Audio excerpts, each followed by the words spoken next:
నమస్తే welcome to special focus. గతం ఎప్పుడు భవిష్యత్తుకు దర్పణమవుతుంది.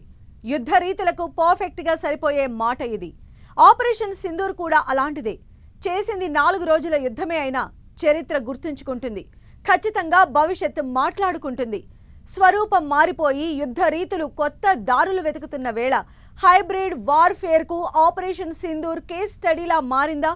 యుద్ధం వస్తే చేస్తే ఇలానే ఉండాలని ప్రపంచానికి భారత్ పాఠం నేర్పిందా? పాక్ను ఎప్పుడెప్పుడు ఎలా కొట్టింది? ఏం జరిగింది? Watch the story.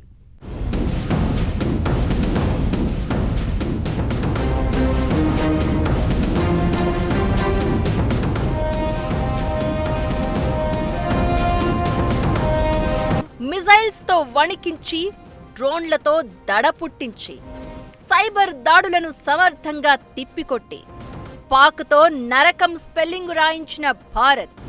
హైబ్రిడ్ వార్ఫేర్లో అద్భుత పోరాటం. భవిష్యత్తు గుర్తుపెట్టుకునే 4 రోజుల యుద్ధం. పాక్ను భారత్ ఎప్పుడెప్పుడు ఎలా కొట్టింది? హైబ్రిడ్ వార్ఫేర్కు కేస్ స్టడీలా ఆపరేషన్ సింధూర్. ఒకప్పుడు యుద్ధం అంటే ఒక దేశపు సైన్యం మరో దేశంపైకి వెళ్లి దాడులు చేసింది. ఆ తర్వాత యుద్ధ విమానాలు, సబ్మెరైన్ల రాకతో యుద్ధ రీతుల్లో మార్పులు మొదలయ్యాయి. ఇప్పుడు పూర్తిగా మారిపోయింది. ఎలా కొడుతున్నామన్నది కాదు, శత్రువును కొట్టామా లేదా అన్నదే ఇప్పుడు యుద్ధ రీతి. దీనికి అనుగుణంగా దేశాలన్నీ రక్షణ వ్యవస్థలను బలోపేతం చేసుకుంటున్నాయి. ఈ విషయంలో భారత్ ఓ అడుగు ముందే ఉంది. ఆపరేషన్ సింధూర్ తర్వాత జరిగిన యుద్ధంలో పాక్కు చెక్ పెట్టింది ఇలానే. ద్విముఖ కాదు, త్రిముఖ యుద్ధ వ్యూహాన్ని అమలు చేసింది. పాక్ను కోలుకోలేని దెబ్బతీసింది. యుద్ధమంటే ఇలానే చేయాలని ప్రపంచమే ఫిదా అయ్యేంతలా, ప్రపంచమంతా కలిసి మాట్లాడుకునేలా పాక్ను చిత్తు చేసింది భారత్. హైబ్రిడ్ వార్ఫేర్ కేస్ స్టడీలా కనిపించిన ఆపరేషన్ సింధూరును చూసి ప్రపంచమే అవాక్కైంది. భారత్ వ్యూహాలకు, బలానికి సలాం చేసింది.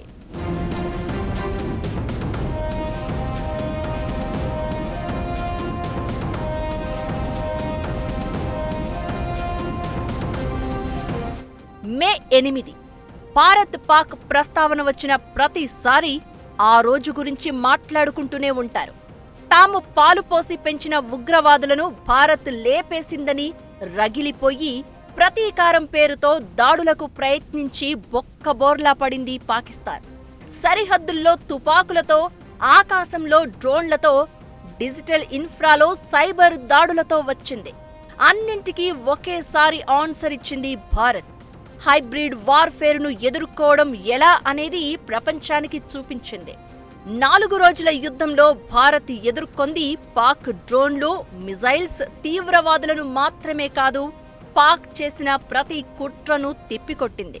ఇండియన్ ఎయిర్ బేస్లే టార్గెట్గా మే 8న 400 డ్రోన్లను పంపించిన పాకిస్తాన్ జమ్మూ, ఉదంపూర్, పఠాన్కోట్, అమృత్సర్, బఠిండా, నల్, థోయిస్, జైసల్మేర్, పలోడి, నలియా మీద ఒకే సమయంలో అటాక్కు ప్లాన్ చేసింది. మన S-400 సుదర్శన చక్ర, బరాక్ 8 డిఫెన్స్ సిస్టంతో పాటు ఆకాష్ మిజైల్స్, స్వదేశీ యాంటీ డ్రోన్ టెక్నాలజీ ఆ డ్రోన్ల గుంపును అడ్డుకుంది. అదే సమయంలో డిజిటల్ యుద్ధం చేసింది పాక్. దాన్ని కూడా భారత్ తిప్పికొట్టింది. మన డిఫెన్స్ సిస్టం పాక్ డ్రోన్లను పేల్చేస్తున్న వేళ ఆ మంటలతో ఆకాశం వెలుగులతో నిండిపోయింది. అదే సమయంలో భారత్ టార్గెట్ గా సైలెంట్ గా డిజిటల్ వార్ స్టార్ట్ చేసింది Pak. Indian military, civilian, infrastructure వెబ్సైట్లపై పాకిస్తాన్ సైబర్ యుద్ధానికి దిగింది. ఆ దేశానికి చెందిన APT-36, టీమ్ ఇన్సెస్, పీకే లాంటి హ్యాకర్ గ్రూపులు మన దేశ ఆర్మీ స్కూల్స్ నుంచి ఫిన్టెక్ నెట్వర్క్ల వరకు వివిధ ప్లాట్ఫారంలను టార్గెట్ చేసుకుని, లక్ష్యంగా చేసుకుని సైబర్ దాడులు చేశాయి. జలంధర్లోని ఆర్మీ నర్సింగ్ కాలేజ్ వెబ్సైట్ను హ్యాక్ చేసి అందులో రెచ్చగొట్టే సందేశాలు నింపారు. ఆ తర్వాత నగ్రోటా, సంజువాన్లోని 4 ఆర్మీ పబ్లిక్ స్కూల్స్ ఇలాంటి దాడులకు గురయ్యాయి. వీటితో పాటు ఎయిర్పోర్టులు, పోర్టులు, భారత రైల్వే, BSNL, UPI, స్టాక్ ఎక్స్చేంజీలతో పాటు చాలా ప్రభుత్వ వెబ్సైట్లపై పాక్ నుంచి హ్యాకింగ్ ప్రయత్నాలు జరిగాయి. ఒక పక్క సైబర్ వార్ఫేర్ కూడా చేసింది పాకిస్తాను. ఇక్కడ ఉన్నటువంటి కీలకమైనటువంటి స్థావరాలు ఏదైతే ఉన్నాయో, రక్షణ వ్యవస్థలు ఏదైతే ఉన్నాయో, ప్రభుత్వ రంగ వ్యవస్థలు ఏదైతే ఉన్నాయో వాటన్నిటి మీద కూడా దాడి చేయడం అనేటువంటిది జరిగింది. దాన్ని చాలా సమర్థవంతంగా ఆ సైబర్ వార్ఫేర్, సైబర్ అటాక్ని తిప్పి కొడుతూనే ఇటు టెక్నాలజికల్ వార్ఫేర్లో భాగంగా ఆ ఎయిర్ డిఫెన్స్ సిస్టమ్ అనేటువంటి చాలా స్ట్రెంథన్ చేసిందండి. పాక్ చేసిన ప్రతి సైబర్ అటాక్ను భారత్ సమర్థంగా తిప్పికొట్టింది.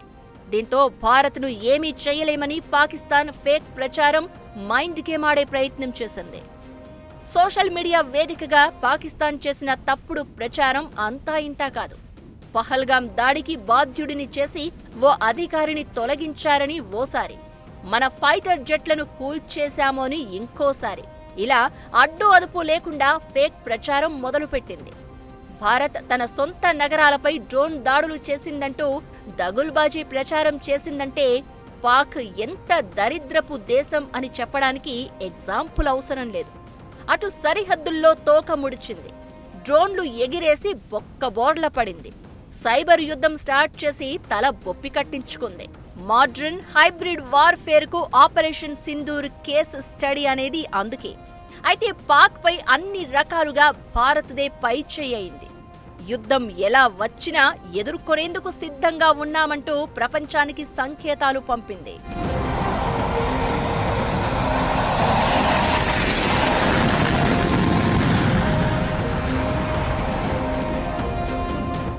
భారత్ను దెబ్బతీసేందుకు అన్ని రకాలుగా ప్రయత్నించి పళ్లు రాలగొట్టుకున్న పాక్ చివరికి కాళ్ల బేరానికి వచ్చింది. అయితే ప్రస్తుతం కాల్పుల విరమణకు అంగీకరించిన పాక్ను నమ్మడానికి లేదు. దీంతో భారత్ కూడా అప్రమత్తంగా ఉంది. సాయుధ దళాలతో పాటు సైబర్ సెక్యూరిటీ నిపుణులు కూడా అలర్ట్గా ఉన్నారు. ఎందుకంటే ఇది యుద్ధాల్లో నయా జమానా. ఇవాల్టి యుద్ధ భూమిలో శత్రువు సరిహద్దు దగ్గర మాత్రమే కనిపించడు, ఇంటర్నెట్లో పింగ్ చేస్తాడు, మన అకౌంట్లోకి వచ్చే ప్రయత్నం చేస్తాడు, మోసం చేస్తాడు, అబద్ధాలు ప్రచారం చేస్తాడు. అన్నింటినీ ఎదుర్కొనేందుకు సిద్ధంగా ఉండాల్సిందే. భారత్ చేసింది అదే. మన యుద్ధ రీతులు ఎంత అప్గ్రేడ్ అయ్యాయో, మనం యుద్ధమంటూ చేస్తే అది ఎలా ఉంటుందో ఆపరేషన్ సింధూర్ ప్రూవ్ చేసింది.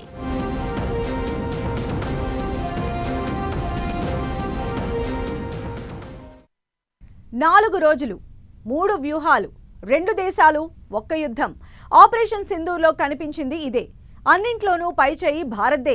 ప్రపంచాన్ని ఫిదా చేసింది. కంటికి కనిపించని, బుల్లెట్ శబ్దం వినిపించని యుద్ధాలను భవిష్యత్తులో చూడటం ఖాయం. యుద్ధ రీతులు అలానే మారుతున్నాయి. ఇలాంటి టైంలో భారత రక్షణ రంగంలో రావాల్సిన మార్పులేంటి, తీసుకోవాల్సిన నిర్ణయం ఏంటి? 4 రోజుల యుద్ధం అనేది ఇప్పుడు గతం. మరి ఇప్పుడు ఆ గతం భవిష్యత్తుకు చెప్తున్న మాటలేంటి? కనిపించని, వినిపించని యుద్ధాలే. భవిష్యత్తు యుద్ధ రీతులు ఇలానే ఉంటాయా? ఎలాంటి వార్ఫేర్ కైనా భారత్ రెడీనా? ఆపరేషన్ సింధూర్తో భారత్ సందేశమేంటి? యుద్ధంలో గెలవడం అంటే శత్రువును చంపడం కాదు, ఓడించడం. చంపేస్తే ఒక్కసారే ఓడిపోతాడు. రోజు ఓడించాలంటే ఓటమిని గుర్తు చేస్తూ ఉంచాలి, నిరంతరం శిక్ష అనుభవించాలి. పాకిస్తాన్పై భారత్ చేసింది అదే. 4 రోజులకే ఇలా ఉంది. పూర్తి స్థాయి యుద్ధం చేస్తే ఎలా ఉంటుందో మీ ఊహకే వదిలేస్తున్నాం అన్నట్లుగా పాక్కు స్ట్రాంగ్ వార్నింగ్ ఇచ్చింది. పాక్ కాళ్ల బేరానికి వచ్చి మరీ యుద్ధం ఆపేద్దామని బతిమిలాడుకుందంటే ఇంతకు మించిన విజయం ఉంటుందా ఎక్కడైనా? ఆపరేషన్ సింధూర్తో భారత్ సాధించింది అదే. ఓటమితో పాటు పాక్కు భయాన్ని పరిచయం చేసింది. హైబ్రిడ్ వార్ఫేర్ ఏంటో ఈ యుద్ధంతో ప్రపంచం తెలుసుకుంది. శత్రువును అన్ని రకాలుగా ఎలా అడ్డుకోవచ్చు, శత్రువుకు ఎలా బుద్ధి చెప్పొచ్చో భారత్ చేసి చూపించింది.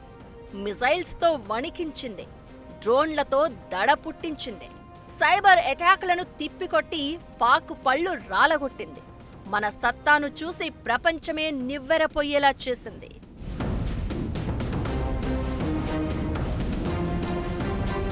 ఈ 4 రోజులు యుద్ధం ఎన్నో పాఠాలు నేర్పించింది. డిఫెన్స్ సామర్థ్య మాడ్యులైజేషన్, సంస్థల బలోపేతం, సైబర్ సెక్యూరిటీని మెరుగుపరుచుకోవడం, అంతర్జాతీయ మద్దతు కూడగట్టడం, వీటన్నింటినీ ఒకే కాలంలో చేసిన భారత్ ఇప్పుడు ప్రపంచానికే పాఠాలు నేర్పుతోంది. ఆర్ట్ ఆఫ్ వార్ అంటే ఏంటో చూపిస్తోంది. ఇక ఆపరేషన్ సింధూర్తో ఆధునిక యుద్ధంలో డ్రోన్ల ప్రాముఖ్యం మరోసారి తెలిసి వచ్చింది. ఇక పాక్తో పాటు చైనా కూడా భారత్ చుట్టూ కుట్రలు చేస్తోంది. ఇలాంటి సమయంలో ఎప్పుడు ఏం జరుగుతుందో అర్థం కాని పరిస్థితి. ప్రతిరోజు యుద్ధమే అన్నట్లుగా అలర్ట్గా ఉండాల్సిన అవసరం ఉంది. దీనికోసం డ్రోన్ వ్యవస్థను మరింత బలోపేతం చేయాలని నిపుణులు సూచిస్తున్నారు.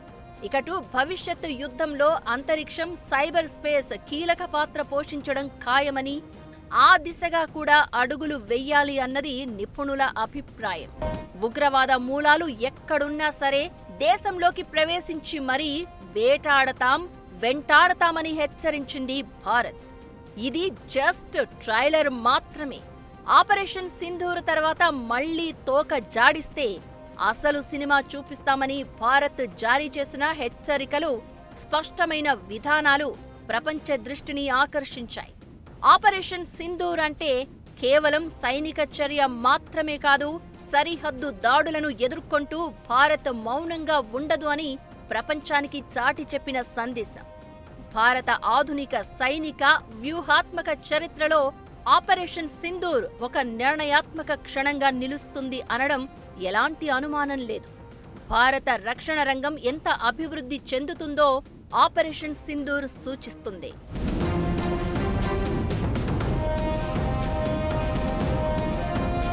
ఆపరేషన్ సింధూర్ ద్వారా భారతదేశం యొక్క సత్తా కేవలం పాకిస్తాన్కి మాత్రమే కాకుండా ప్రపంచ దేశాలకు చాలా చక్కగా అర్థమైంది. కారణం ఏంటి అంటే గతంలో ఉన్నటువంటి యుద్ధ తంత్రం కన్నా భిన్నంగా టెక్నాలజికల్ వార్ఫేర్ అనేటువంటిది ముందుకు తీసుకొచ్చింది భారతదేశం. గతంలో ఎక్కువగా ఈ వార్ఫేర్లో కన్వెన్షనల్ వార్ఫేర్ అనేటువంటిది లేదా ఫిజికల్గా గ్రౌండ్కు వెళ్ళి అటాక్ చేయడం అనేటువంటిది ఎక్కువగా ఉండేది. ఆపరేషన్ సింధూర్తో కేవలం సైనిక పరంగా గెలవడమే కాదు, నియమాలను భారత్ తిరగరాసింది అనడంలో ఎలాంటి అనుమానం లేదు. మంచితనాన్ని చేతగానితనం అనుకుంటే, మౌనాన్ని అసమర్థత అనుకుంటే ఏం జరుగుతుందో, ఎలాంటి విధ్వంసం చూడాల్సి వస్తుందో ఆపరేషన్ సింధూర్తో ప్రపంచానికి చాటి చెప్పింది భారత్. అదే సమయంలో హైబ్రిడ్ వార్ఫేర్ను సమర్థంగా నిర్వహించి భవిష్యత్తులో మనతో తోక జాడించాలనుకునే ప్రతి దేశానికి వార్నింగ్ ఇచ్చింది. యుద్ధమంటూ మొదలు పెడితే ఇది మొదటి అడుగే. లక్ష్యాన్ని చేరుకునే చివరి అడుగు ఎంత భయంకరంగా ఉంటుందో అని శత్రు దేశాల ఊహకే వదిలివేసింది. భారత్ ఈ వ్యూహాలు, ఈ తెగింపు చూసే ఇప్పుడు ప్రపంచం ఫిదా అవుతోంది. భారత్ యుద్ధ వ్యూహాల నుంచి, ఆపరేషన్ సింధూర్ నుంచి పాఠాలు నేర్చుకుంటోంది.